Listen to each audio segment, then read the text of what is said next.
AKA Padders, welcome back. We're live. How's that audio doing?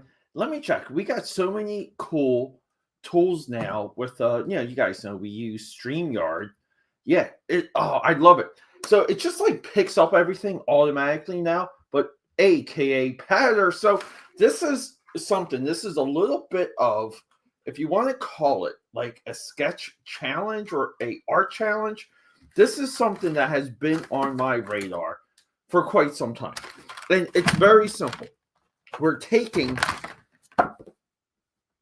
white comic book backing boards and we're going to draw independent American comic book characters, new and old. And we're going to start with really, really old guys. Here's just a little bit of a stack if you guys want a preview of what we have coming. And if anyone out there, if you guys have any characters of your own, big or small, published or not, if it's on the internet and you can tell me where you go, come into the chat. I'll draw your guy. Now, I don't know how long this is going to last. I'm hoping to kill a pretty good stack of these, though. But, for example, Fat Cat Comics, Oak, Stark Raven over here, Ebony Warrior, Sire, Renegade, Black Moon, Black Heart, the Rock Men, Strapped, Spotlight, Girl Scouts, Eradicators, Flesh and Bone, Cold Blooded, Cauldron, Demon Streak, Tunacy. So we're hemming and hauling, rocking and rolling. And I can't tell you how excited I am because, well, we had a little bit of a family hiccup last night. Oh, excuse me, AKAPAD. We had a little bit of a family hiccup last night. Everything is fine. It delayed everything, even my releases. I've been trying to get Sean, what is up? Yeah, and I've been trying to get that momentum back since Buffalo. If you guys saw on the social media, Bills Mafia did Buffalo last week, spent Wednesday through Monday there, downhill the entire time. We did have a rest day. The boys had a rest day. Time of my life, I will tell you that right now.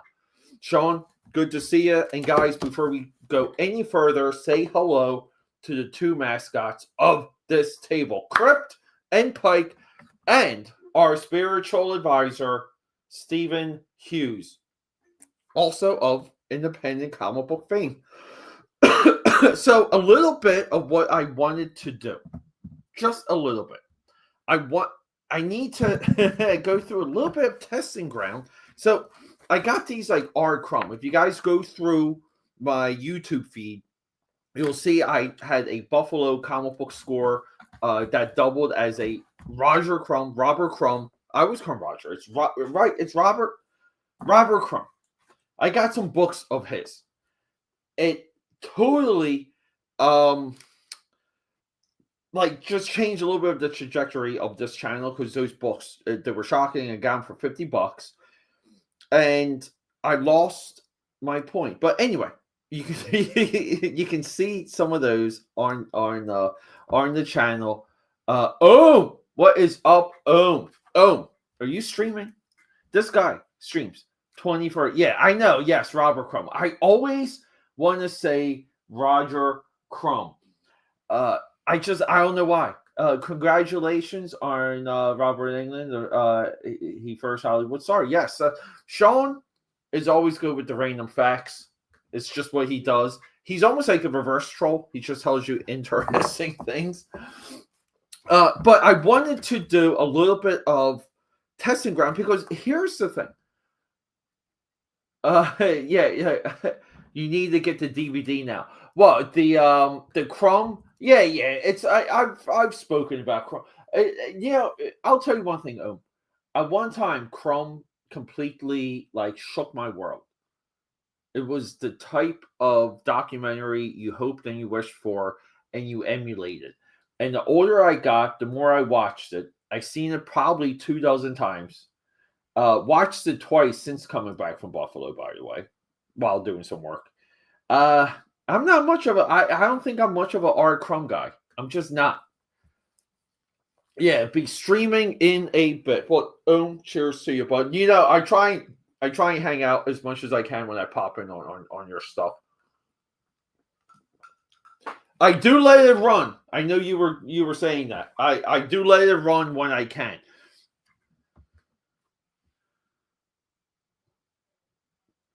Yeah. it's a sad the DVD. Yes, yes. Okay, so I when we draw on these, right? Anyone out there, let me know. Do we draw on the matte side or the smooth side?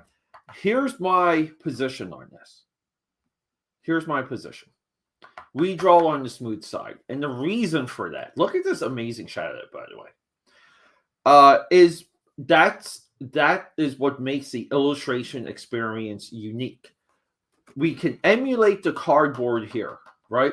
We can emulate that. This texture, this type of tooth, it's out there, right?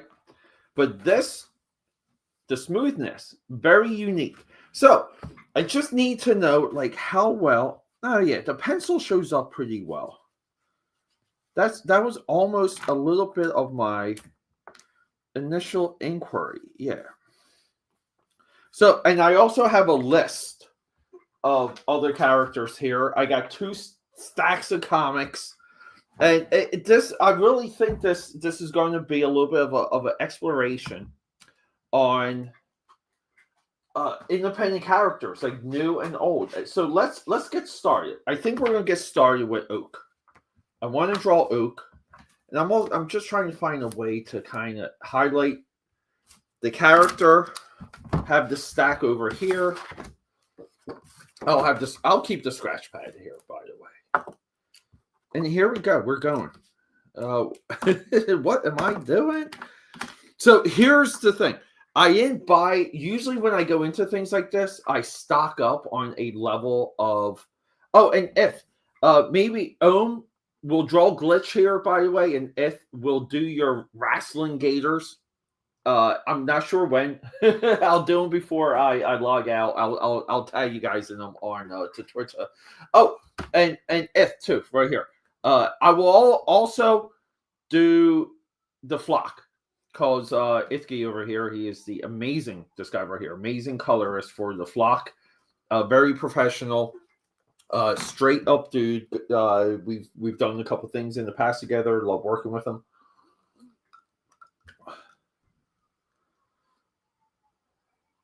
Yeah, I'm trying to stay on topic.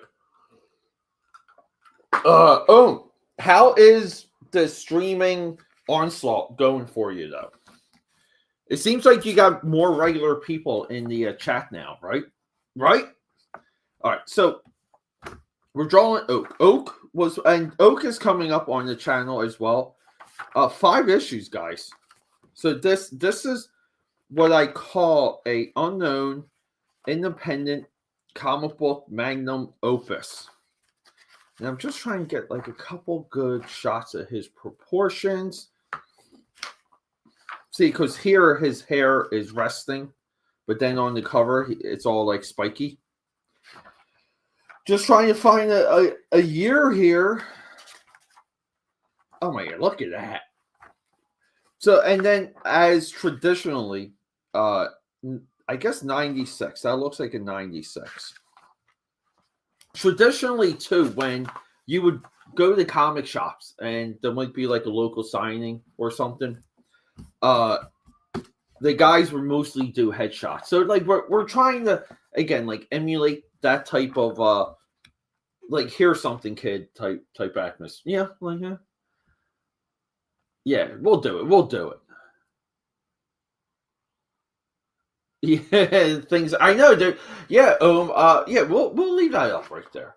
No, really cool. You know, I think I'll be good. I should be good to go for Hump Day this week. I do confess, I have not been good with keeping up on Hump Day just cause. Well, I'm never home, and if I am home, like I think the last 2 Hump Days. I was crashed out. The second to last hump day, I needed to go to Buffalo. So I woke up at 3 o'clock in the morning. I didn't sleep until Thursday night. That was one hell of a night. That was one of our, we call those taking it easy first days. So, yeah, I couldn't, but I wanted to, dude. Like, it just sucks. But I think where the schedule is now is I'm almost. Hold up here. This is looking like bad rock, by the way, guys. But we'll change that. Yeah, it's that schedule wise, dude. Like it's like it's just when things get busy with us at the end of the year, work wise, it becomes an absolute horror story. And I don't know how to erase with this. Do we need a needed eraser? I just had a fresh one too. I don't know where it went. I lost it that effing quick. We have it here from Blick. So yeah, it's just always like the back and forth sometimes with me. And I feel bad because I feel like everyone around me just constantly gets updated until I'm no longer able to do something. And I think I emotionally blackmail myself sometimes. And I feel just, I always feel guilty.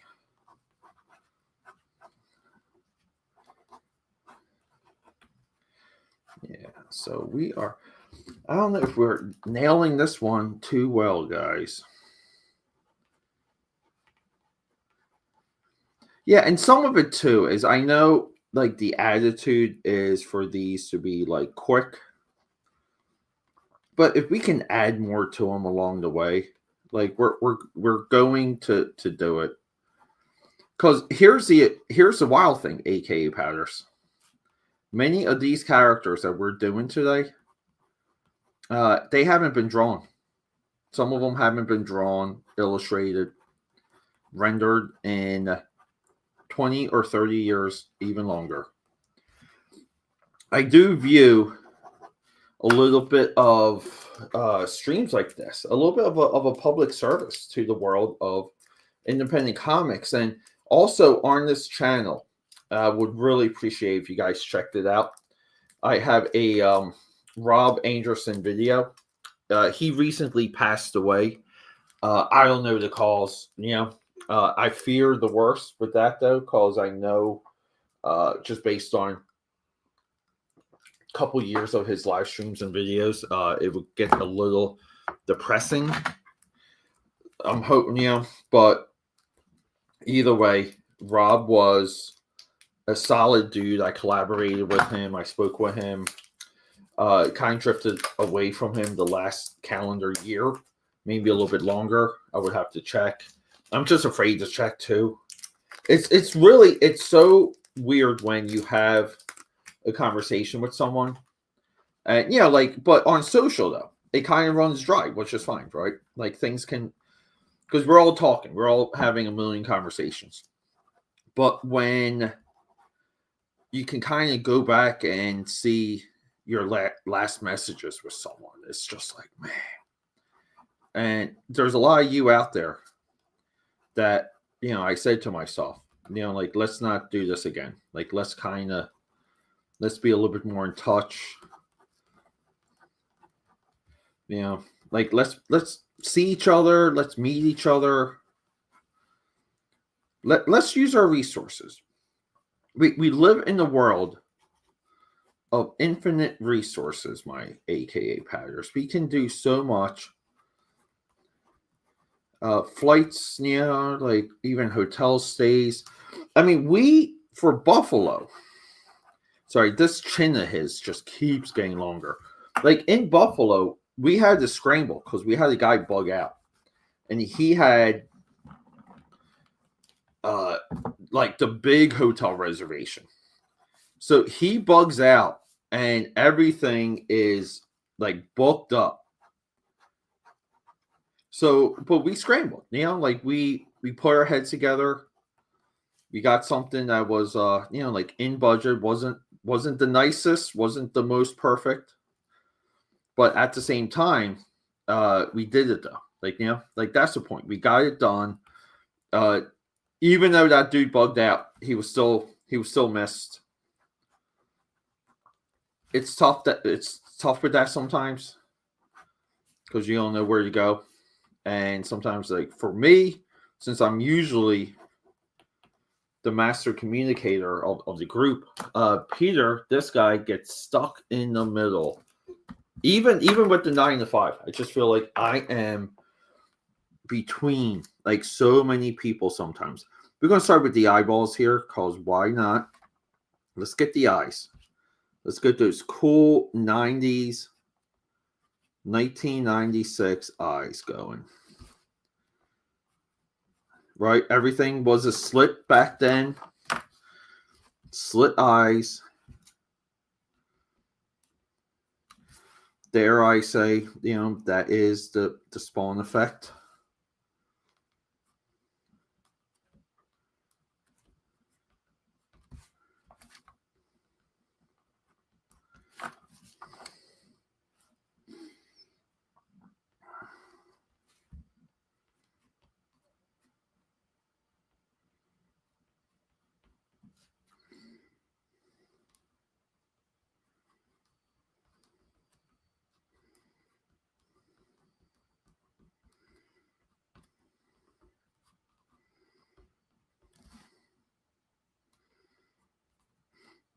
Kind of like drawing his teeth, kind of like jagged and like literally like all over the place. Just trying to make him look as like deadly as possible. But he's also right, like character wise, he's a gentle giant, which is the Swamp Thing formula. That we kind of, like he's a Frankenstein's monster type character. And this character, we can really, like comic book readers, developed a taste for this type of character thanks to Alan Moore. And it never left the comic book world at that point. Like so much. So, like, do you guys remember James Wan from what's it? The Conjuring, Paranormal Activity, Saw, right? Did he do Paranormal Aquaman? But when DC Comics launched, they launched this app, but it wasn't really an app. It was more like a streaming service, and it was very ambitious and progressive at the time. Like progressive, just in like technology and content. And Mr. Wan over here, like he steps in and he produces, with his production company, they do a second live action Swamp Thing. And it's one of the most like underrated slices of comic book content out there. It's so freaking good. It's so like on the mark. And it does what a TV show should do. Like in my opinion, in my humble opinion, TV shows should kind of trigger you to watch more of it. Like that's their only purpose. And by doing that, they kind of open up, they open up the door for more seasons. Isn't that amazing? So if you watch enough of a TV show and you get your friends to do it, if they're not already doing it, you get more of that. Isn't that awesome?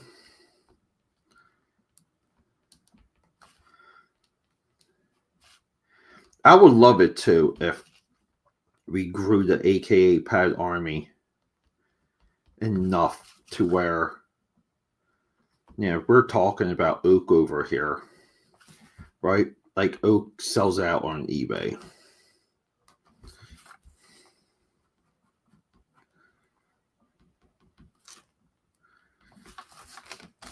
Like that's what we want from these independent characters. And some of the Rob Anderson stuff, like the way how it affected me is pretty much like when I realized that, like I get it, like minimum success with independent comics, but at the same time, those characters go away now, like forever. And like I think there should be a community, if you will, even though I do hate that word. Only I can say it. Never say that around me. Yeah, you kind of want to say, like the independent comic book proper should uphold it. Like anyone that passes, I get, look, there's rights and all these other like BS things, but that flame should be kept. And I know he had like an elephant like fart book. Yeah, and but it was all like I think all his books he really made in the hopes to entertain his kid, which I think a lot of comic book creators do. Right now, I do feel like there's a level of emotional blackmail with that stuff. Like I don't want to read a book that was meant for your kid. I just don't. I don't know how you guys feel about that. So we're still like struggling to get a lot of my videos like published, rendered. So, we're not in like full on like rollout yet, but I think we're right. I think we'll get there though.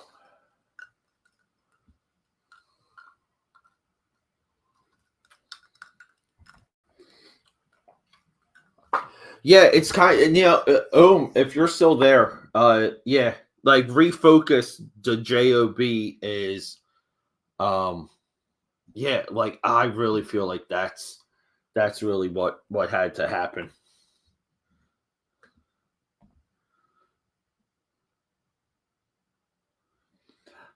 Yeah, I get it, but I do want to talk to you this week, so I don't know, just like I'll probably hit you up Monday or Tuesday. Come unity, comic unity. I think that's what our boy Ifke was trying to tell us. So this is kind of cool. The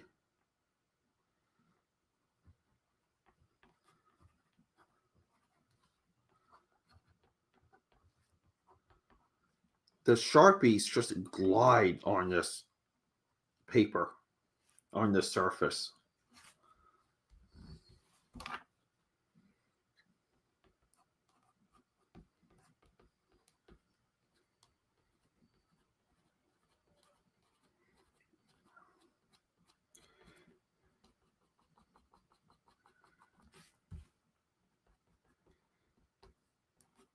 They can't dig in though. It's like it's hard, a little bit tougher to taper the lines close.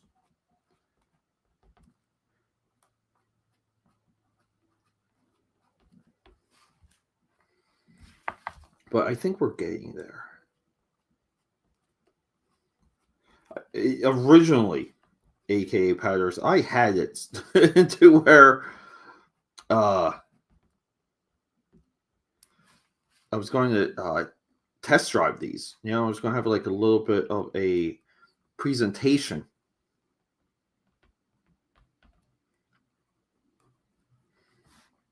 Going into this, so I can show off like what we were doing and why. Like, hey, like this is kind of back when I know when I was a kid, there would be a couple comic shops. I mean, we used to get Adam Hughes a lot in Jersey, where I lived, and I remember Adam Hughes was at one of my shops, and boy, like no exaggeration, I was wet behind the ears and knee high to a grasshopper, and I just saw Adam Hughes like banging out these backing boards. And this is when he was on Justice League International, I believe. I would have to double check it. But the story was Rainbow Comics, Blackwood, Clementon, New Jersey. Monty, who's somewhat legendary, but he is a fading name in New Jersey retailers right now. And he sold comics until, and I was like his only employee too. That wasn't family. And I'm sure like his sons thought, like he would just give the store to me. But I backed away from comics, like after a couple years. Like I would say right when I started working in kitchens and just backed out of comics, got back in. A friend of mine brings over a Spawn toy, like no exaggeration. I talk about this a lot. And so him and I get back, like him and I, we start going to comic book shows. And there were 2 times where like friends of mine and people I was acquainted with got me back into all of this stuff. But I always drew. So it's not like I didn't always like practice and hone and try and I guess now, right, level up. But always, aka Padders, just stay true to the craft. Always worked on my own stories. Did a lot of stuff online. Like I was probably at one time more busy on other, like drawing other people's books and working on other people's books than I was with like reading comics. But either way, Rainbow Comics, if you really want to understand what distributors do to comic shops, he backed out of all new books after a certain time when they got too complicated and too hard to order, and it got a little bit too expensive because he had so many different distributors. So when people during COVID and the stuff today, when you hear about like a lot of these retailers like bitch about ordering, like there's truth to that. Like Diamond consolidated and they did make things easy and accessible, and because they were the catch-all, they were able to hold a lot of debt. They held more debt than these comic shops were paying off. So like you're running a really like shitty business if you cannot pay off your debt within one or 2 cycles or terms, like within the terms of it.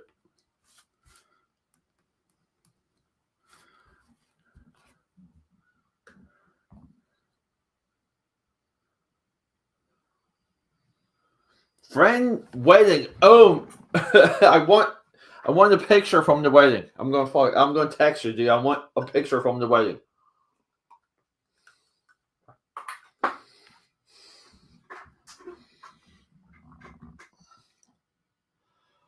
I'm trying to figure out. I like to kind of put on random movies.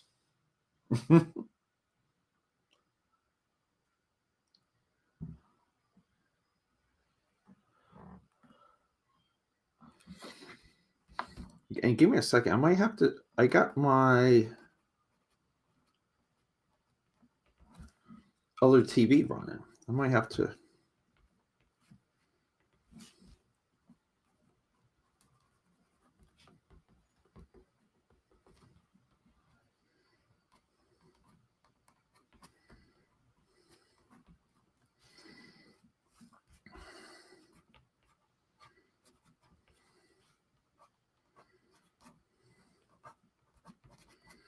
I may have to go turn off the television.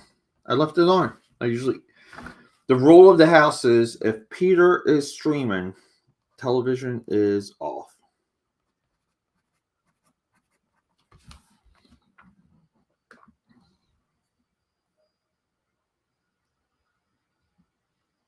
I did say yes. Yeah, layer I did say that. Yeah, I just don't like the. I think community is uh it's a loaded term, and it is just way like overused, used and abused. So some of this, where his leafy hair,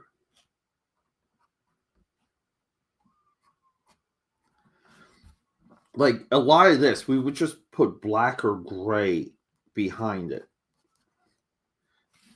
And I don't know, like if this is good, right? Like I always put myself in the shoes of a kid. Like if I gave this to a kid, would the kid be impressed by it, or would he think this was like shit?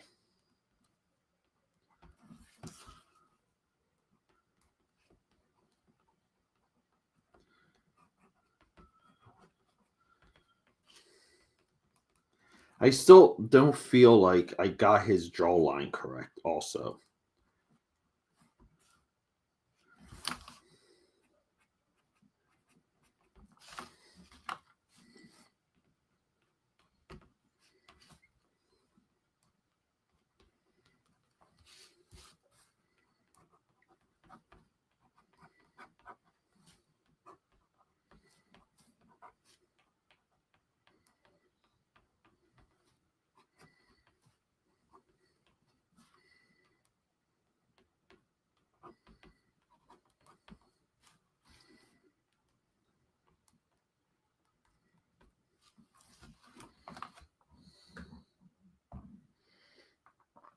thanks, buddy. Yeah, it's like like it's really where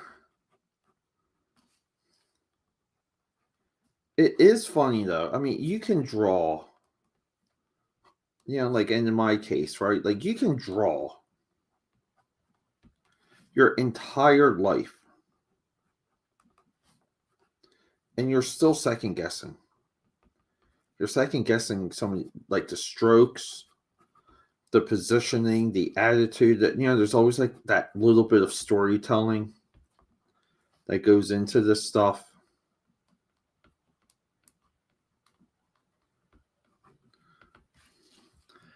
You always just like second guess it.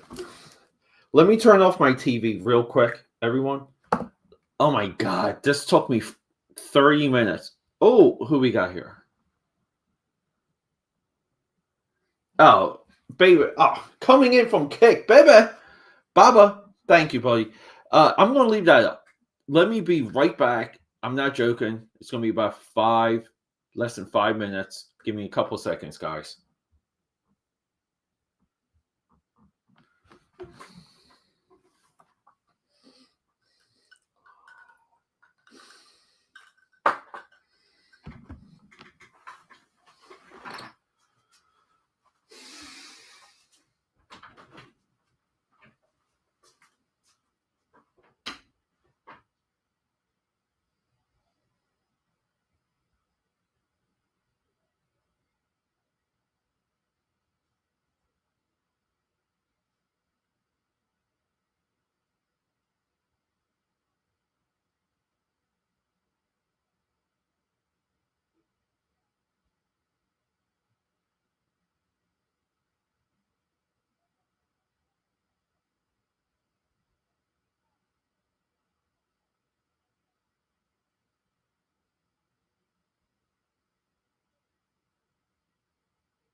And we're back, guys.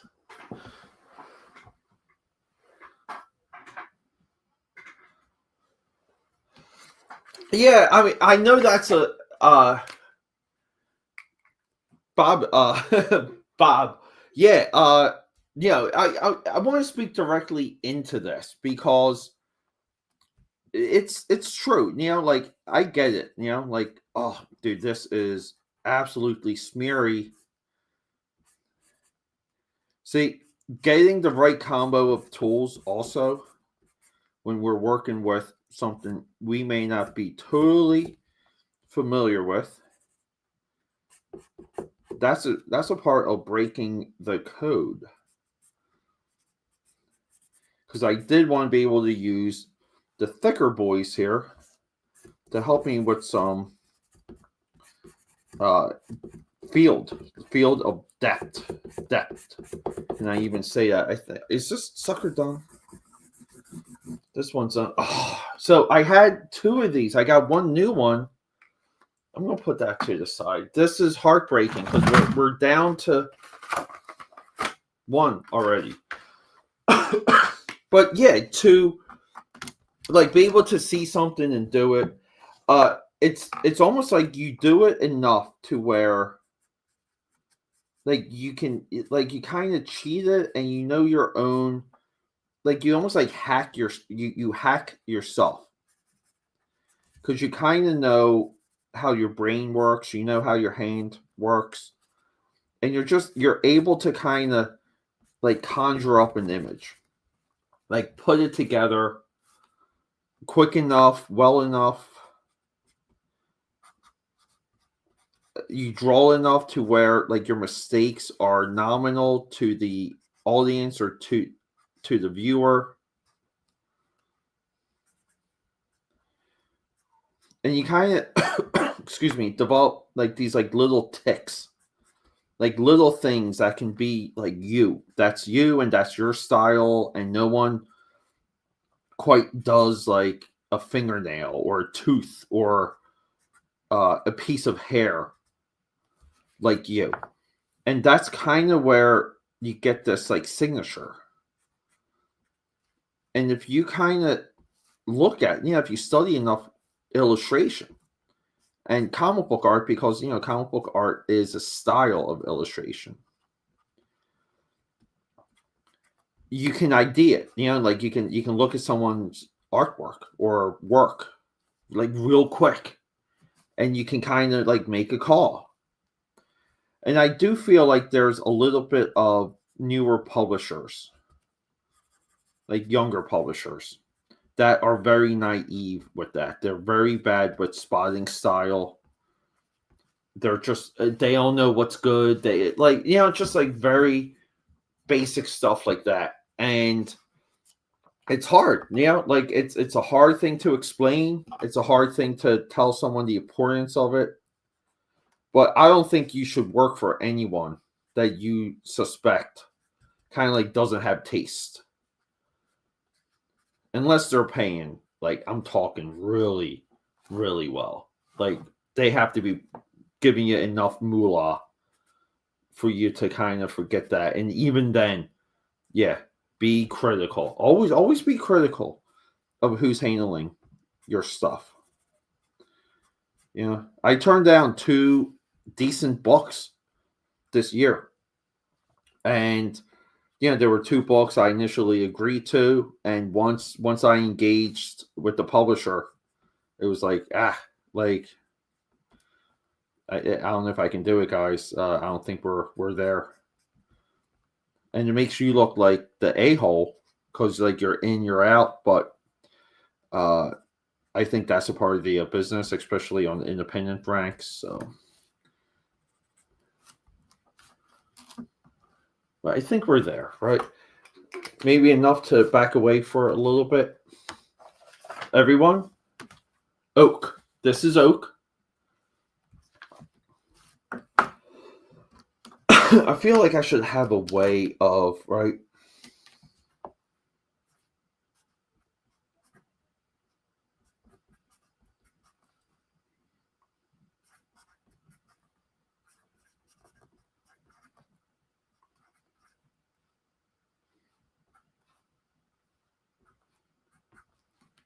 Here we go. Like, and we'll tag it right here.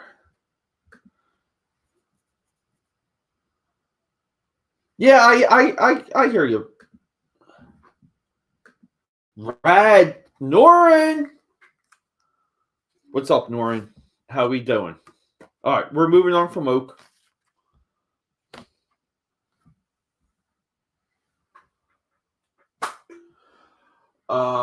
Let's do Ebony Warrior. This guy from Ania Press, published bi-monthly by Africa Rising. Ebony Warrior trademark. Ania, the Association of Black Comic Book Publishers. I think this has I thought this had like a afterwards. Eric Larson did a write-up of one of these for one of these books. I might be mistaken if it's this one or not. I thought it was. I mean, they got full-on ads. That's right. Look, Eric Larson did the trading card art. I mean, this is like a full-on production now, complete with ads. Some people made some quick money with this. I think this got 4 issues. Like, come on. The true first black superhero on screen, not Blade. It's Meteor Man. So I'm just trying to get a good the proportions of his head here. Does he have like a fez on, like, or a box cut? Because Eric kind of drew. He does. He has. Not a good. Okay, so that's what he looks like.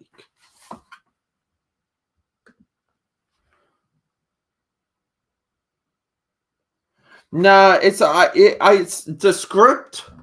One of them, if no exaggeration, it was an unformatted script submission, and we kind of, oh my god, like this was real rough. The guy didn't know. I mean, he's published before. They didn't quite know or care to format a script, so it was just straight dialogue. And it's like, hey, make this into 24 pages, or hey. So I just said, look, I'm going to do some of the layouts, right? Like, let me just lay this out. Like, let's start there, okay, please. And it took me, I thought it took me way too long to lay it out, and the page count shifted. So really poor management.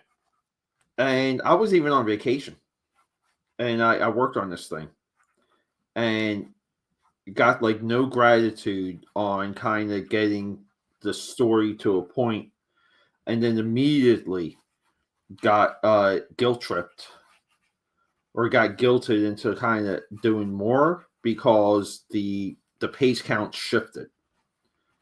And at this point, we're kind of like negotiating the contract, and this guy like really didn't want to do a contract, not interested in the contract, and I'm like, so we went back and forth with that, and like came to terms on some of that stuff. But then at that point, I think I was just like checked out. Like, we got like right to signing the contract that I was, putting together with my means. By the way, that was one of them. The other one was very simple.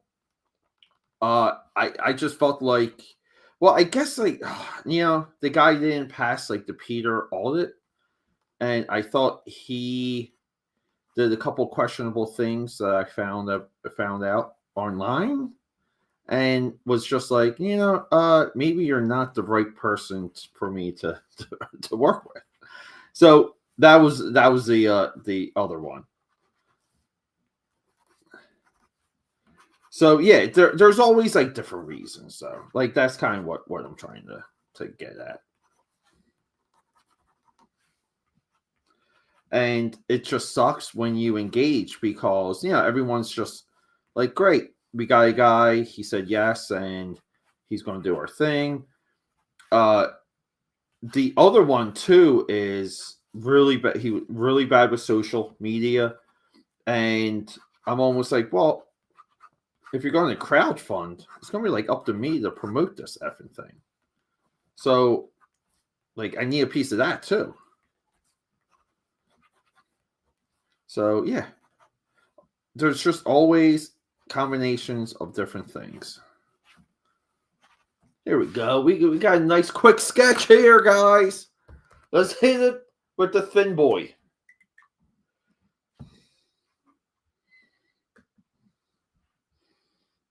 Yeah, nice interiors, right?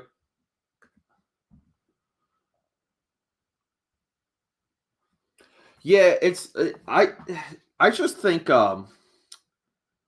like for comic book community wise, I really don't feel like a lot of the guys are really professional about it. I just don't. They almost treat it as like a part therapy session. And I've said this before. Like it's almost just like what are you doing? And it's like government assistance. Like a lot of these people, like they don't have fucking day jobs. So then it's like, well, you don't have day jobs, and then you're going to bust my balls when a deadline is like missed, or I'm not able to like pick up the phone or something. And it's like, yeah, dude, like because I don't know, I work for a living, and you're on disability, or however your bag is handled. It's government funded, it's government backed, and it turns you into kind of a cynical person because these people do not handle their own house. They just don't. And yeah, I get it, man. Like I'm guilty of stuff, right? But it's really kind of it's and that's I keep encountering that when it comes to the indie side of American comics. And that's almost why I'm a little bit bitter towards it. Because I just don't think it's full of good people. I think a lot of these people, they just think they're the next like Walt Disney, and they have no idea the level of work that they have to embark on to get a millimeter of that level of success. And maybe I'm just a little too jaded and pissed off about it in my many years on Earth. Maybe I'm just turning into the Grinch. Maybe I'm just turning into Jim Carrey. That's right, guys. To me, the Grinch is Jim Carrey. It's not the Dr. Seuss book, and it's not the Chuck Jones animation. It's Jim Carrey.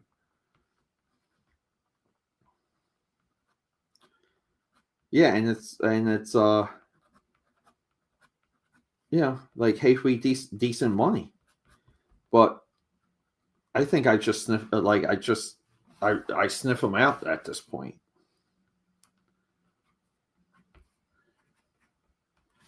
And I would rather work with a guarantee of the book coming out, the book getting published, the book being of a certain quality when it is published. Like if I had those levels of guarantee and confidence, there's a lot of things I would do like pro bono almost, like just to kind of get the book done and get something nice out of it. Like I want something I can hold in my hand.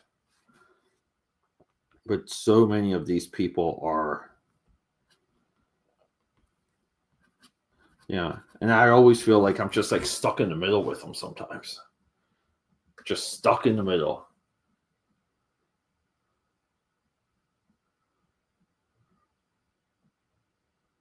Yeah, it's really weird. Yeah, you can go to OpenAI and it will do the comics script for you. And you might say to yourself, "Well, Pete, how come you didn't, like, you could do that?" And it's like, no, that's not my job. I asked for a script. Like, I'm not, you know, like maybe if it was like another time where like I could kind of hustle a little bit more and just be like, hey, like this is great, like great, little bit of extra paycheck. Holidays are coming up, type stuff.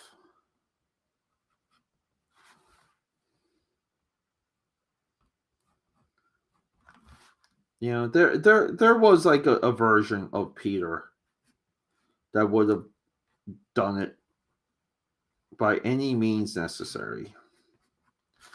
But a lot of these people too, they're just not grateful or capable. And yeah, you're not getting paid enough to deal with it.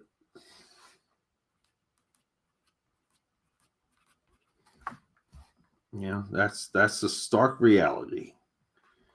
Are you getting paid enough to deal with the BS?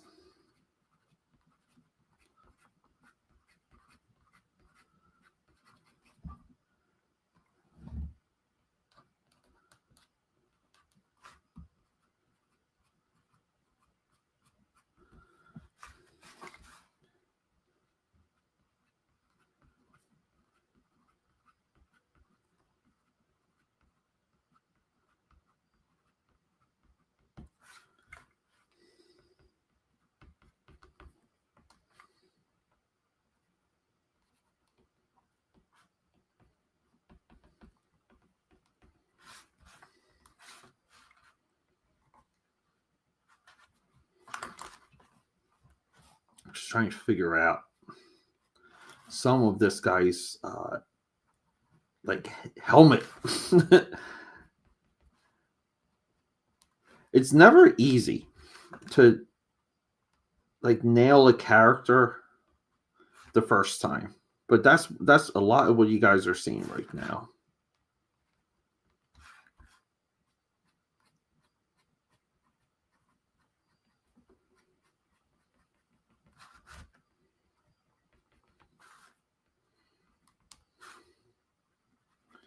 You're seeing me attack subjects that I never thought about drawing ever.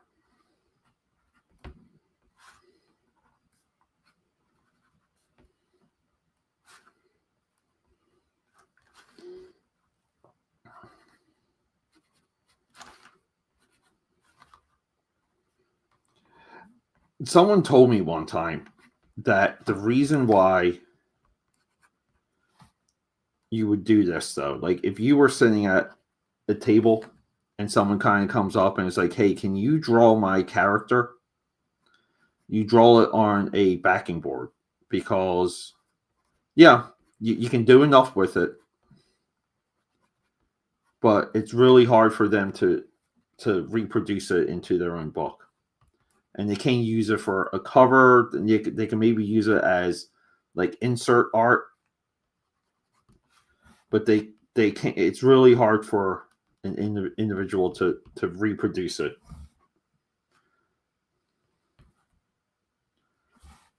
That might be BS. I don't know. It does make sense. Seems like a good rule of thumb. And if you go through enough independent books, you'll find that like kind of like George Perez has like a cover here and there, and even like a young John Byrne. And you're like, did he get that guy, or was this like an early convention sketch that someone turned into a cover?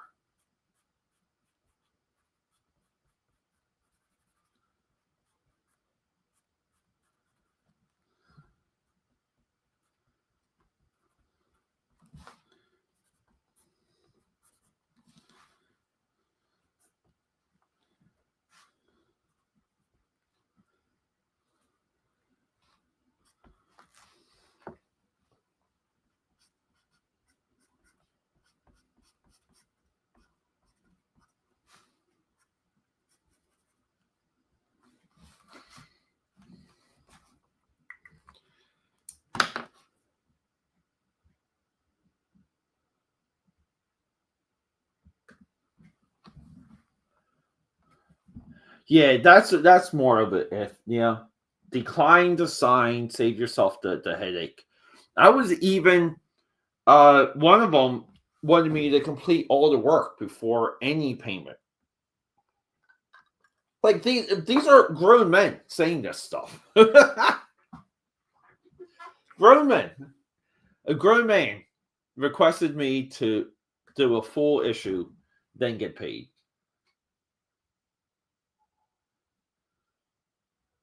Well, thank you.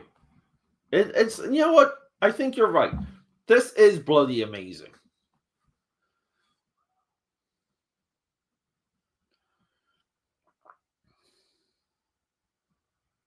It does take time. Yeah. I mean, it's also like Rad, like to speak on this, like I don't want to kind of come into like your project as a wrecking ball, but a lot of it is like it's almost just like all right, like is your deadline, it's almost like is your deadline even worth it? I get it. Like people have deadlines, beavers, as Walt Disney used to say. Even beavers have deadlines, which is one of my favorite quotes of, of Walt Disney. Uh, but like like we're not entering things into like a huge marketplace. If things take a little bit more time because you need more time, then so be it. Like you're making the project better. The publisher gets anxious or whatever, and they kind of that's where they really confuse it, because it's there's been so many things I've been involved with, guys, that deadline or not, I could have done a better job, could maybe even taken my time, could even added a year to the work, and you would have got the publisher would have got something that would be absolutely eternal. And let's just say too, like I'd run it over budget. Let's just say, like Pete's being an a-hole, right? Pete needs more money. But you're going to get something that is you're absolutely proud of. That is irrefutable. That's just better. So what's more important? Like meeting the silly deadline or doing everything I just said for a project? And you kind of want to say, I think publishers are afraid, to get something sellable, because then they have to sell it. They have to be a publisher at that point. They have to market something. They have to kind of come up with a lot of solutions. And a lot of times, like these books are just therapy sessions for individuals. It's not even like an itch that needs to get filled. These are flat out therapy sessions. It's like, I'm not your therapist, but I'll give you something amazing. Just keep paying me. Keep the money coming. And keep in mind, too, a lot of times, like, even for me, my entry to just to draw a comic page is about $200. Because I draw on I only draw on specialty paper.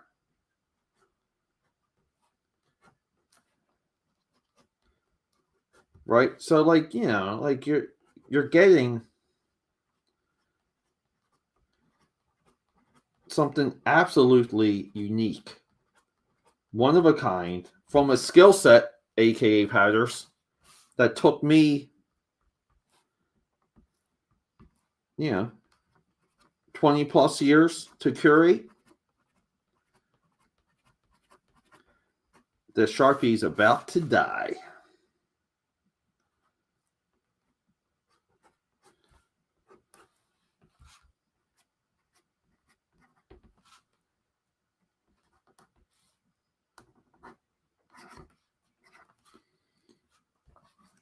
See, and this is one of the things I love about this style here, right? Like the Sharpie's about to die. Like you get the death of the Sharpie strokes.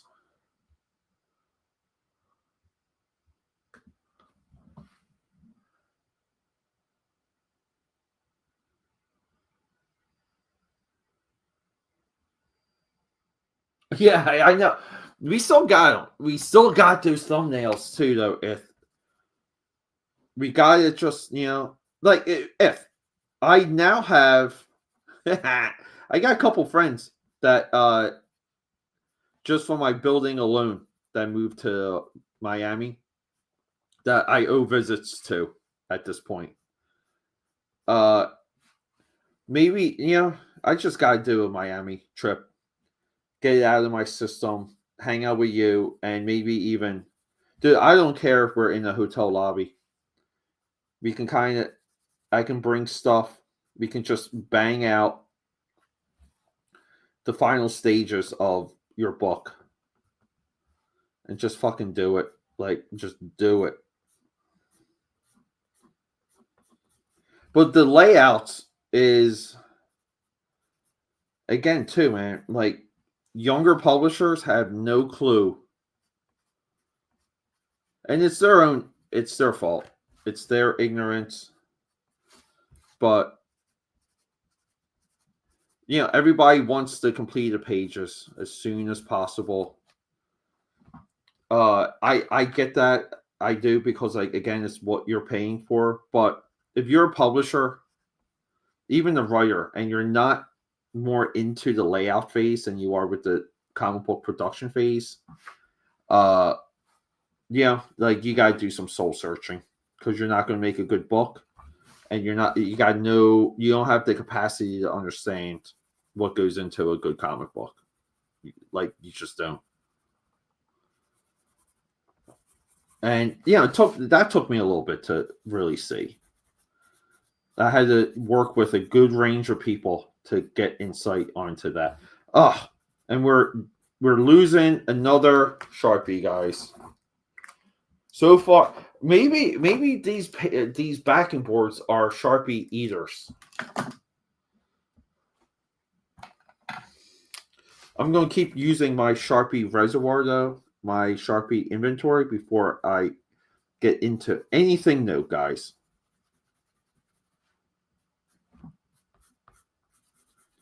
I gotta check Insta. I haven't checked any of the traction on the Instagram.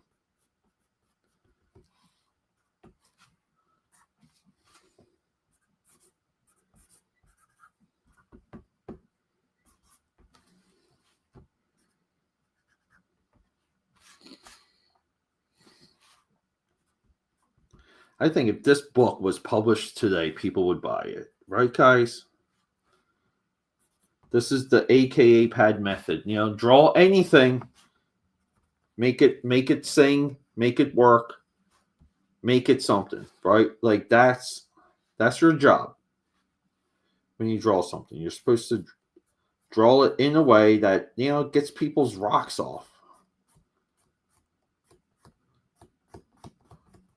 Little Timmy sees this, right? Starts feeling something.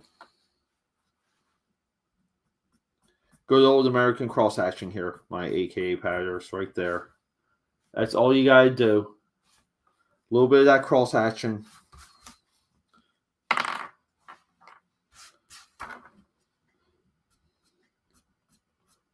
And how many people, let's go back. Let's just go back to, like, the birth of, if you want to call it Comicsgate, whatever you want to do it. The COVID crew. How about that? How many of those people have fallen off? They're just gone.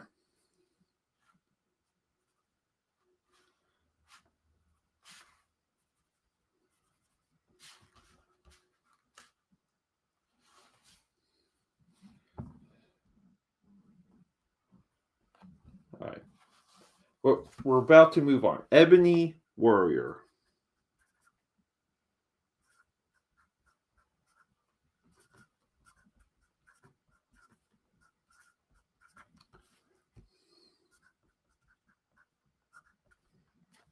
Nia, right? It's just Nia. Like, what a weird. Right.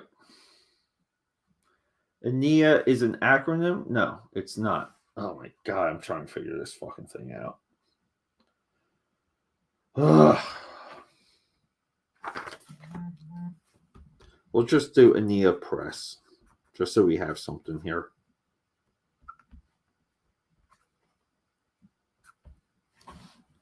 Here we go. Number 2, in the bag. Let's do a little bit more right here. That was quicker. Again, too, like, it takes time to learn the material. All right, we got 2 down. I'm going to pick oak back up eventually too, guys, because oak does need some a little bit more definition. So this one, we got to do this one. I did this one for the channel. I was really impressed with this book. This is El Negro. I don't know how to pronounce it without embarrassing myself.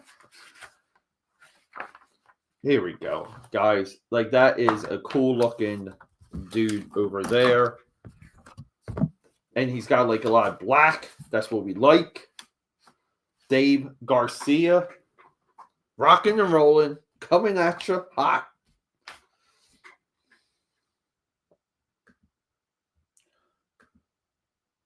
Yeah, held to the no.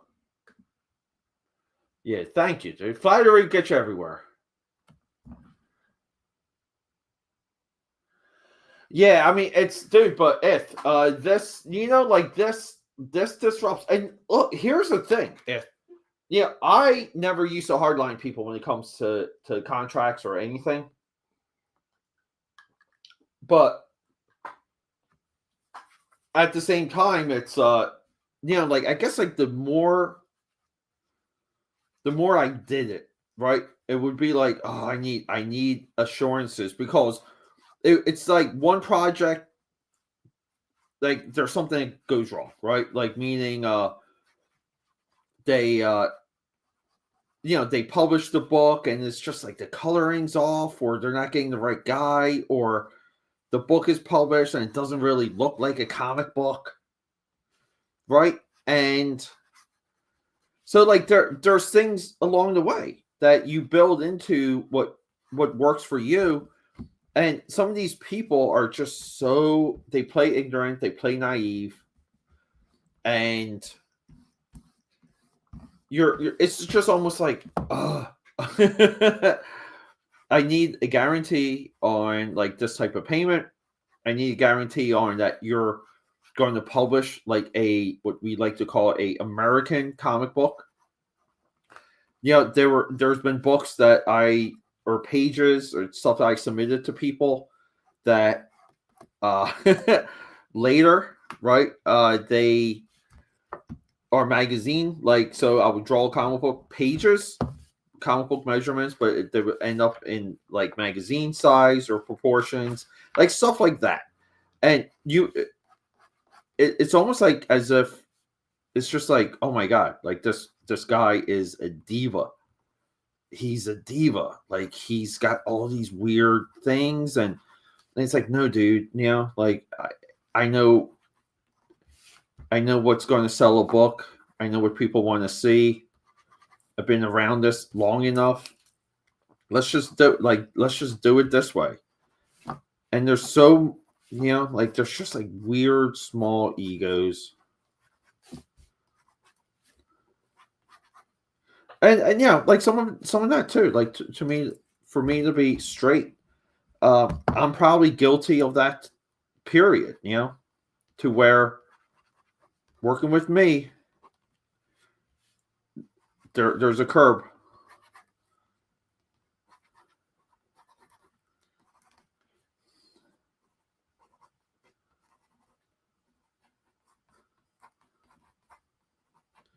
I want to draw him with a little bit of a grin.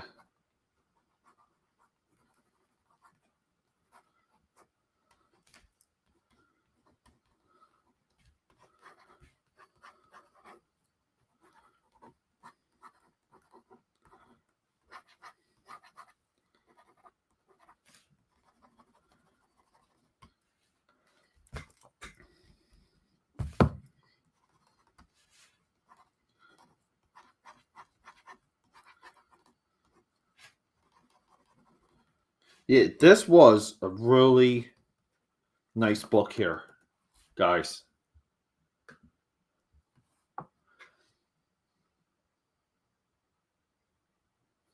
Yeah, Brad coming in. 90% COVID crew. Oh, we got COVID crew. Yeah. I mean, look, when it comes to the COVID crew, think of all the. I mean, look, dude, like I'm still trying to get Trial by Fire out there. And I get so close sometimes. I have multiple issues of Uzi Susie. I have oh my god, I'm forgetting the Harry book that we did on stream. And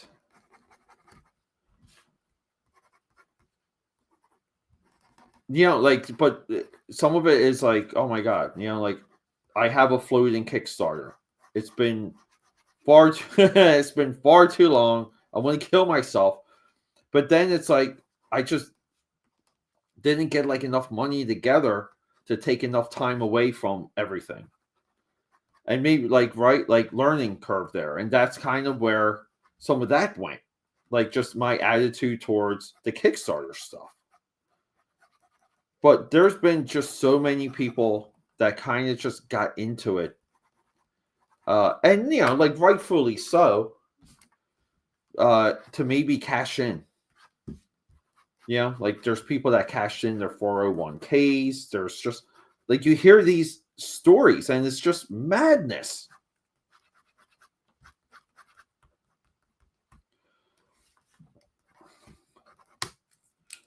But it's that's kind of where it just effing sucks sometimes. So it's just like where's like the actual time to get a book together needs to be like respected.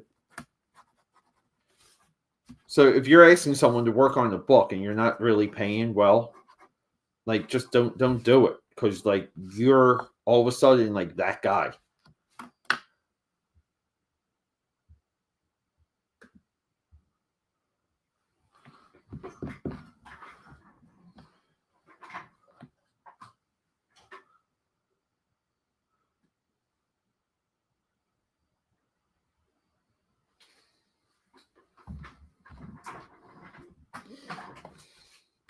All right, we need. There we go.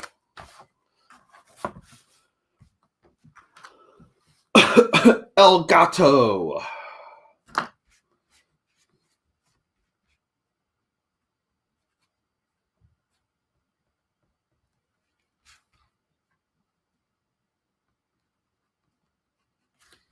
I gotta see what's happening on Insta.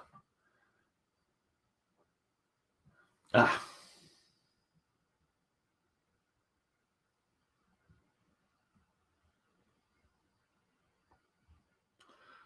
I'm trying to see. It's hard to see exactly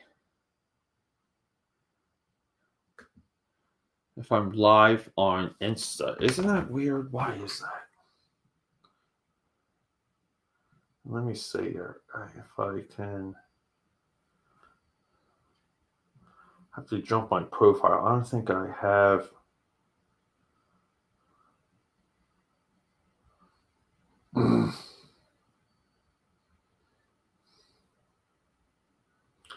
No, hold up here. Yeah, I'm not. I don't have.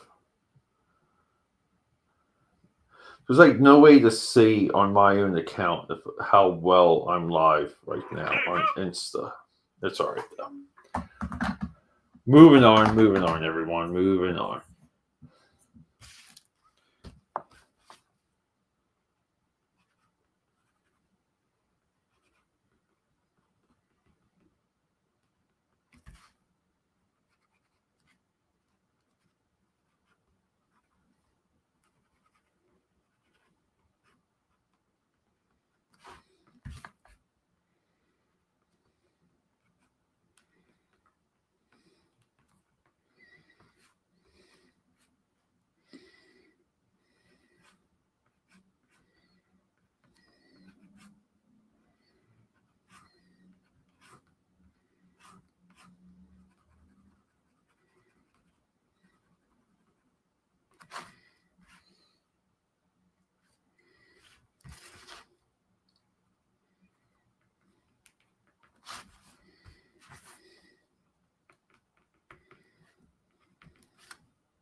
Let's go back here.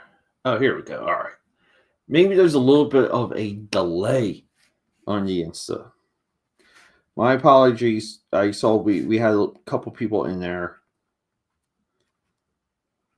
I doubt that they're still with us. People kind of bail quickly if you don't talk back or respond.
Some of the back and forth is just figuring out like what's in front of me.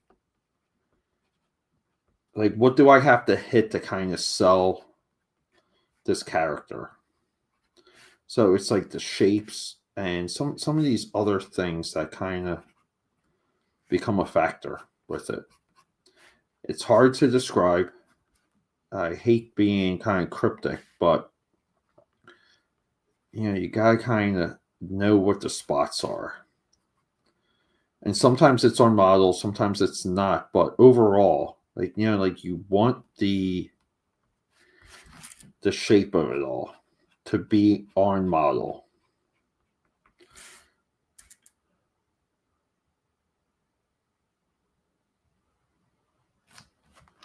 Yeah, it's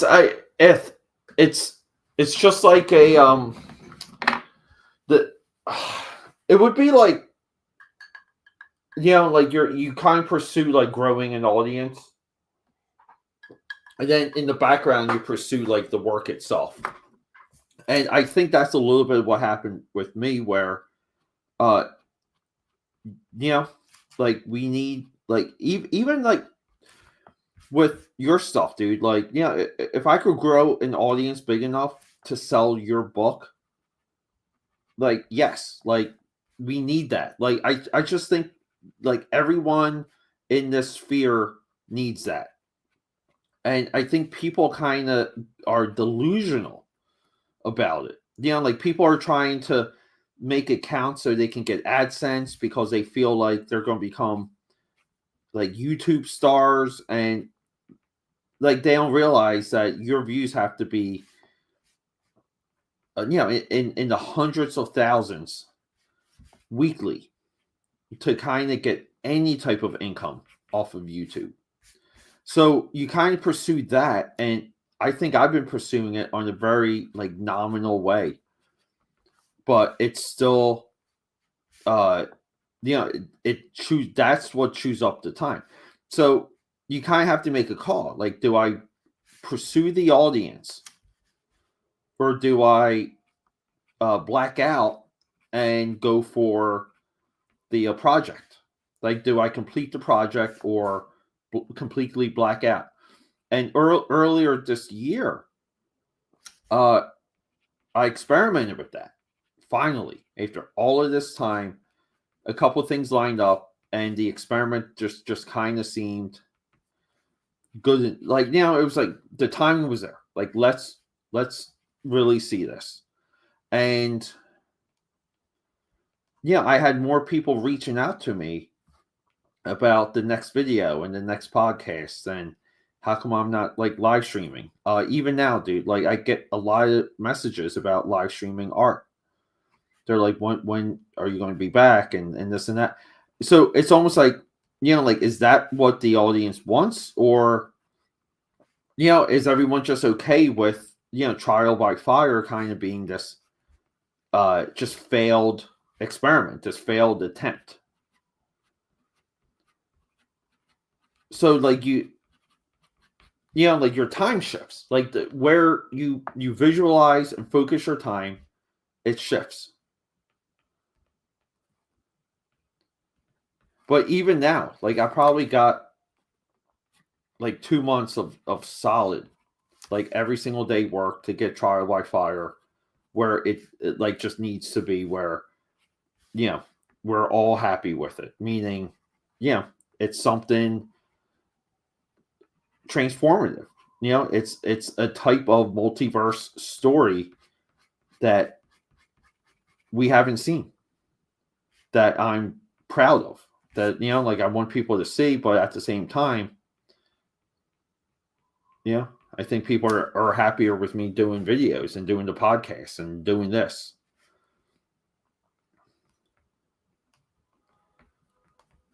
Yeah, and if I could just get a team of people to manage like the last couple steps, I would. It's just like, that's just tough. So it's multifactorial, and none of the excuses, none of them are good enough. But I think something similar happened with Fraga and Pineapple. What was it? Pineapple Express, the Black Flag, and with other people too. I just think some people get lucky with the money that they raise, and what they know about comic book production and crowdfunding and all that. I think some people got very lucky doing it for like the first time, the second time, a third time, and it kind of confuses the level of work required for that.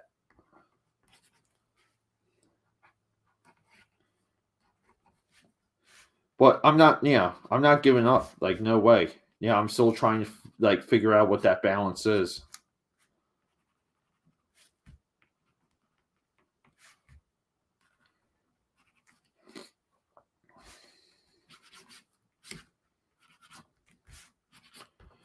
Yeah, and some of it too is if I just sucked it up and made TBF a just black and white book, which I've said before.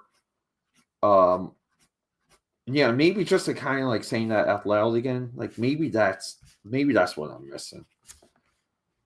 Just go with TBF, make it black and white.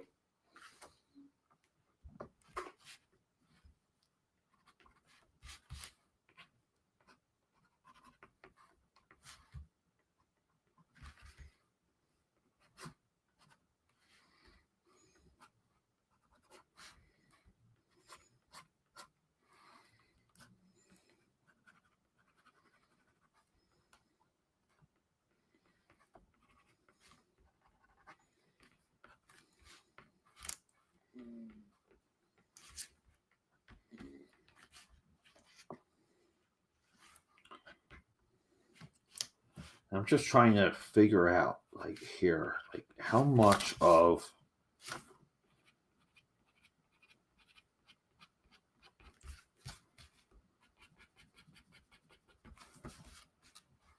see like black here, black, black, black.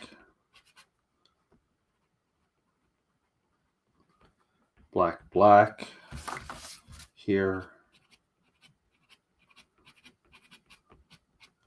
Taper it off.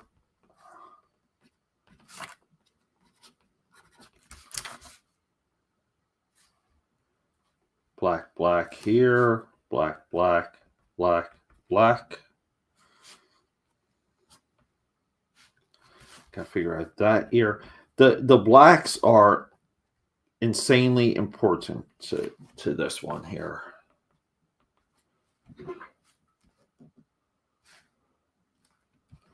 But what a nice design here. What a nice design.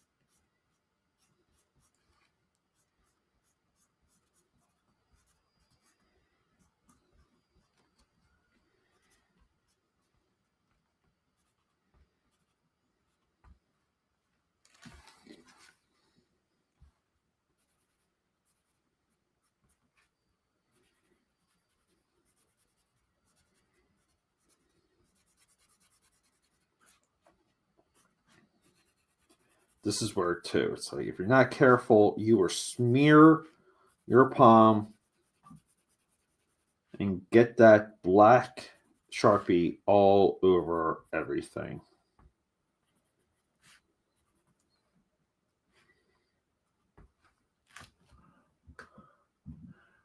Yo, Pixel, dude. Hey, Pix. Thanks for that crow comment, dude. It's just like, I was looking forward to any comments from that crow video, just because, yeah, for us to show our age a little bit. It's just something that, like, no one, like, people just, it's just like things that are just kind of gone, and it's good to kind of see that, I'm not the only one that remembers that or cared about it and stuff like that. So thank you so much for that crow comment. I do appreciate it.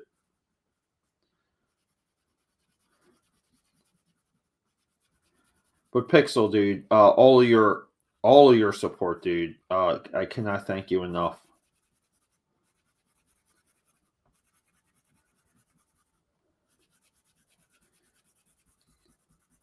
We are getting lost. This is where the Sharpie smears so much, it looks like cobalt blue. I should bring out my Pantone swatches, my color swatches, and we can pinpoint this color.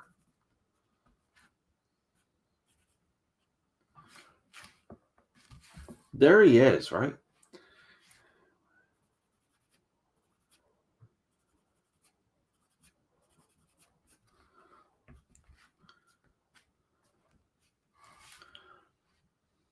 That's our boy. Looking tough.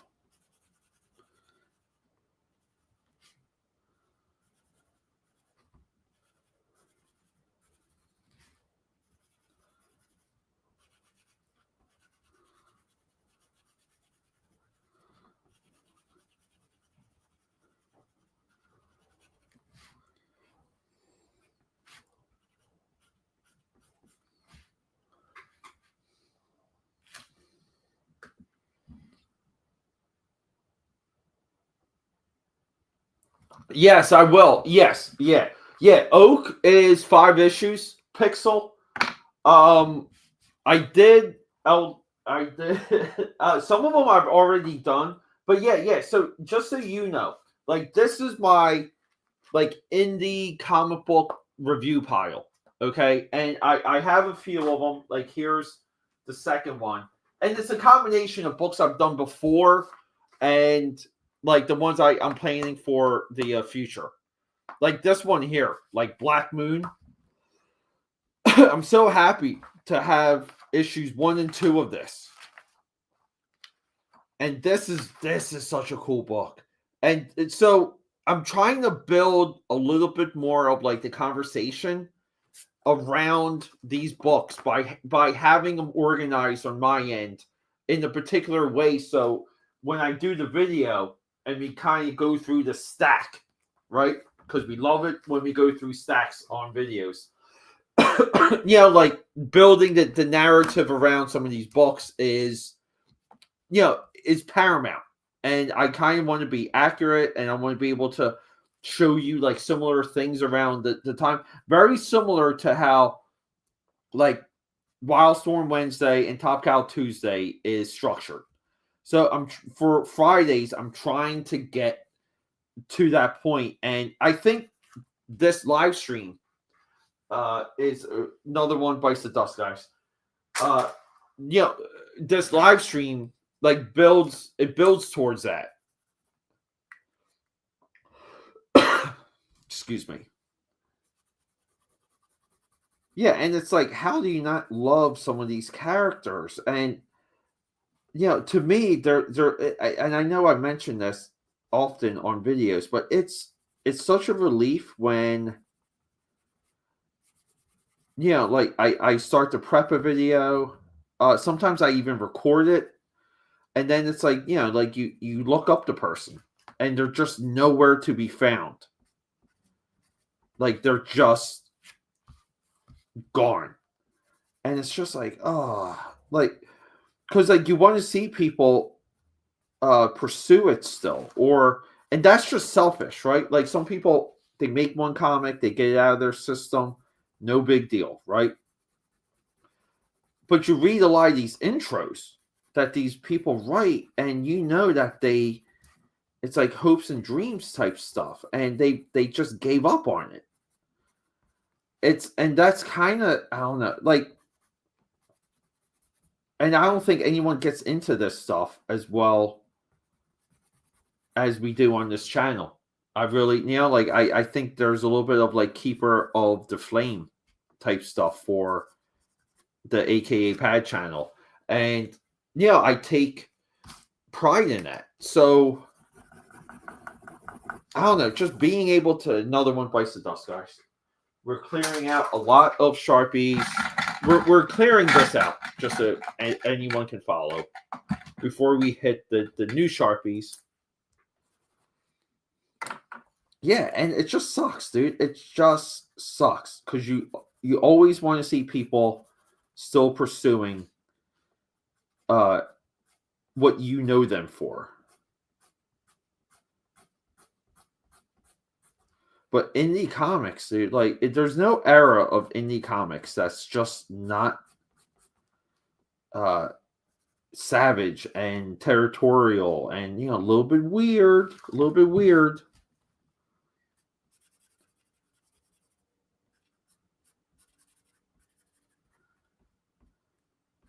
But I say the hell with it, dude. Like, let's know these names. Let's remember these books. Let's talk about these books.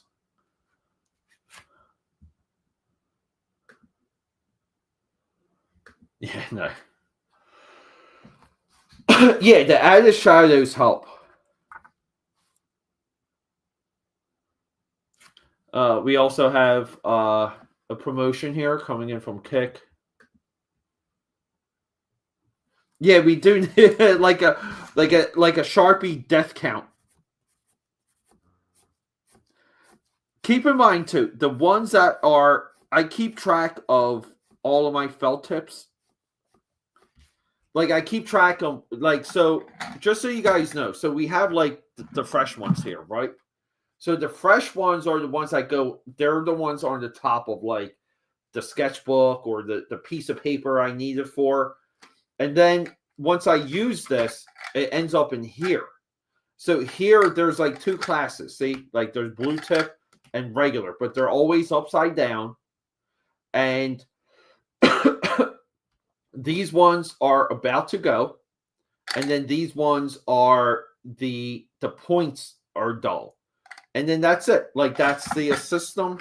But you kind of have to develop a system because it's a tool. Like, like you got to develop ways to track and use your tools.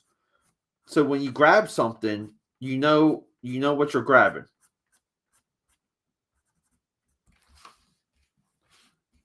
Here we go. Look at this guy. How would you not buy this book drawn by me? Be honest.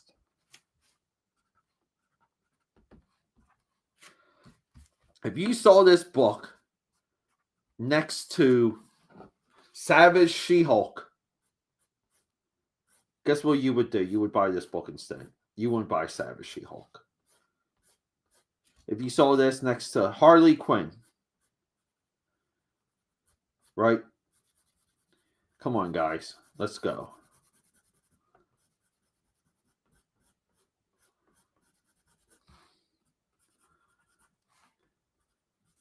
But doing the blocks of black, guys, I think it sucks the life out of some of these Sharpies.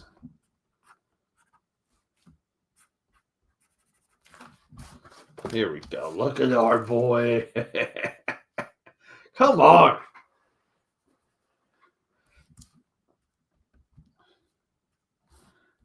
We like our heroes to look like in action, destroyed, messed up,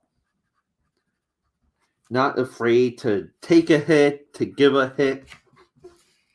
Like, come on.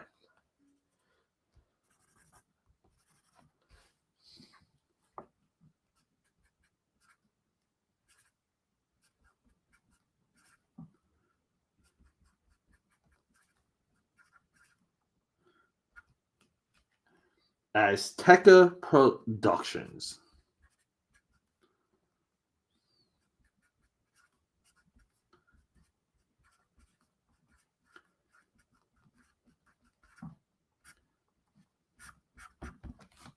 There he is. That's our boy.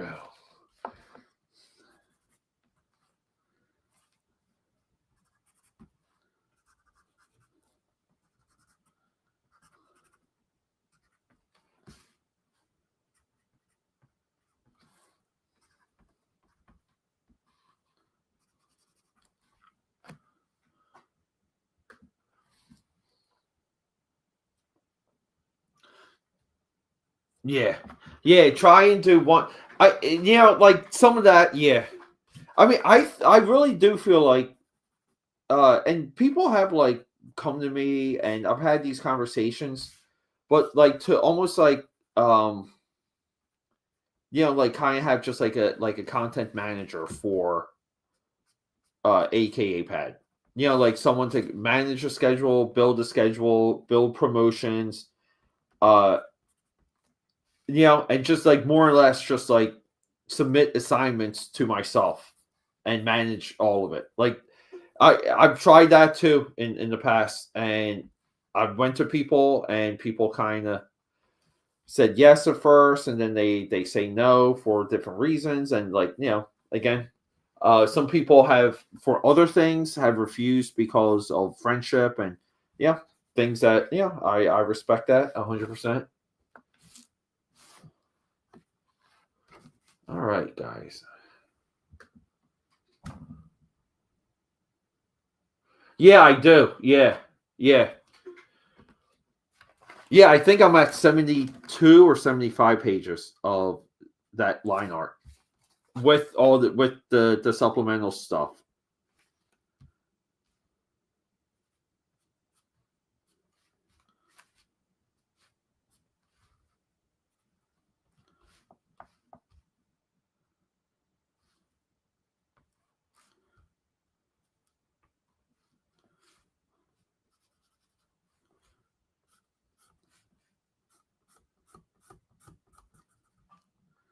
That's our boy. Check him out. So let me cycle back to Oak.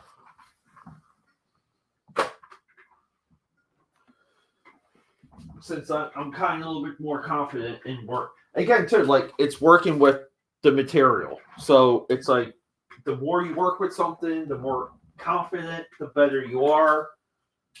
You can be a little bit more agile with it. So I got hit the boys' room, but then we're gonna come back. We're gonna work on Oak Boy here and clean up this one because now this one's bothering me.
All right, everyone.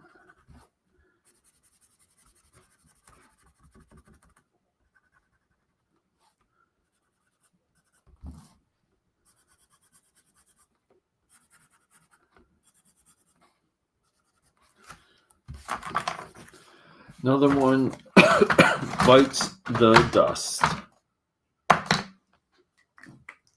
Here we go. Well, we are clearing out a good amount of them. That's just what the AKAPAD army does.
Fatal!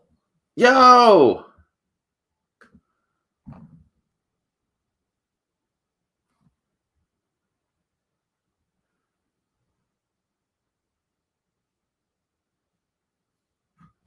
Hey, sorry, Fatal, dude. I was blacking out, dude. Fatal, I owe you a DM. But if you've been following a little bit of me on social, I traveling as of last Wednesday, came back this previous Monday.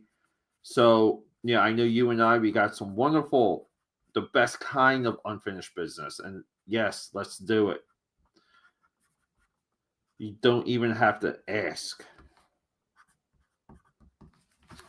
So okay, so we got something here, right? We got oak. Let's just go through this. I think we're gonna call it because it's still Saturday night in the city, guys.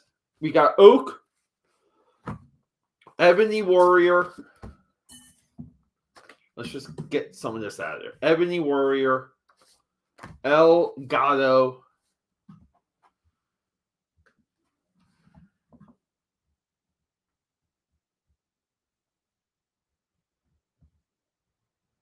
Yeah, Angel Medina, Fatal. Let's just Kiss Psycho Circus. He drew the best book at the time for McFarlane. His work on Kiss Psycho Circus is some of the best that come out of late 90s, early 2000s. Angel Medina is also the second greatest Spawn artist. It's Greg Capullo, and then it's Angel. McFarlane is a distant third to those two guys. Angel, the Infinity Watch. So Ron Lim, right? It's like the Infinity Saga went from, and what a wonderful class to be in. It went from George Perez, Ron Lim, Angel Medina with Warlock and the Infinity Watch. His stuff in there. I have some of Angel's like early work. I've been stockpiling it. I have a a Russian super soldier one shot he did for Marvel, and I'm trying to like build it out to where I can showcase like the evolution of his shots and his style, because he's the master of like the worm's eye view, and the way he visualizes that and is able to get it on paper. No one is in his class when it comes to that. But I'm a huge and I think he's still working, right? Like he's still with us. Huge fan. He should have become a superstar. He should be as well known as a Greg Capullo in my view. But with all of that, guys, let me get going. My Friday night needs to start. I love you, Jay. Rock and roll, buddy. Thanks for popping in. You made my day. And I'm going to give you guys like a little bit of a video here. Look, a couple hearts.